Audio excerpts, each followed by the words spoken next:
ಇನ್ನು ಕೆಆರ್ ನಗರ ಕಿಡ್ನಾಪ್ ಕೇಸ್ಗೆ ಸಂಬಂಧಪಟ್ಟಂತೆ ಒಂದ್ ಕಡೆಗೆ ಹೇಗೆ ಲೀಗಲ್ ರೆಮಿಡಿ ರೇವಣ್ಣ ಕುಟುಂಬಕ್ಕೆ ತಾತ್ಕಾಲಿಕವಾಗಿ ಸಿಕ್ಕಿದೆ ಅನ್ನೋದನ್ನ ಹೇಳ್ತಾ ಇದ್ವಿ.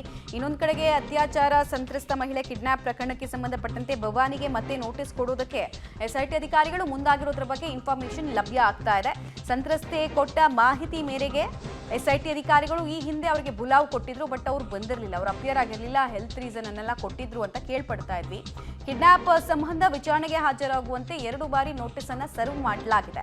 ಅನಾರೋಗ್ಯದ ಕಾರಣ ಕೊಟ್ಟು ವಿಚಾರಣೆಗೆ ಭವಾನಿ ರೇವಣ್ಣ ಅವರು ಅಪಿಯರ್ ಆಗಿರಲಿಲ್ಲ.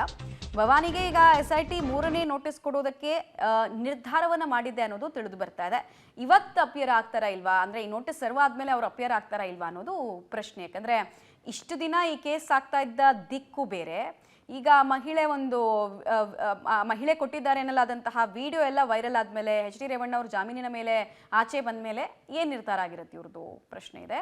ಸಂತ್ರಸ್ತ ಮಹಿಳೆ ಕಿಡ್ನಾಪ್ಗೆ ಭವಾನಿ ರೇವಣ್ಣ ಕುಮ್ಮಕ್ಕು ಕೊಟ್ಟಿದ್ದಾರೆ ಅನ್ನೋ ಆರೋಪ ಕೇಳಿ ಬರ್ತಾ ಇದೆ. ಇನ್ಫ್ಯಾಕ್ಟ್ ದೂರುದಾರ ವ್ಯಕ್ತಿ ಏನಿದ್ದಾರೆ ಅವರು ಇವ್ರ ಹೆಸರನ್ನೆಲ್ಲ ಮೆನ್ಷನ್ ಮಾಡಿದ್ರು.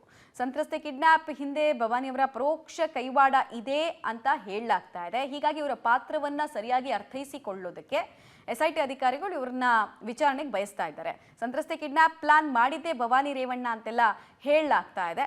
ಇದರಲ್ಲಿ ಇವ್ರ ವರ್ಷನ್ ಏನು, ಮತ್ತೆ ಇವ್ರ ವಿರುದ್ಧ ಸಿಕ್ಕಿರುವಂತಹ ಸಾಕ್ಷಿ ಏನು, ಇಂಟ್ರಾಗೇಷನ್ನ ಅಗತ್ಯತೆ ಇದೆ ಅಂತ ಹೇಳಲಾಗ್ತಾ ಇದೆ.